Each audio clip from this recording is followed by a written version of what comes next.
ভারসাম্যটা রক্ষা করা, পরিবেশের ভারসাম্য চলে যাচ্ছে বলে আজ আমাদের এই দাবদাহ, এই আবহাওয়া, এই জন্য আমাদেরকে বসবাস করতে আপনারা প্রত্যেকে চেষ্টা করুন এবং আমরাও আপনাদের চেষ্টা করবো।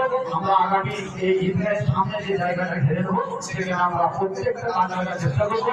আর বাড়িতে বলে ব্যস্ত হয়ে এই কথা বলে আপনাদের সকলকে ধন্যবাদ অভিনন্দন জানিয়ে তারা একটা কথা বলে দিই, 20,000 টাকা আমার কাছে ব্যালেন্স আছে। এবার পরবর্তীতে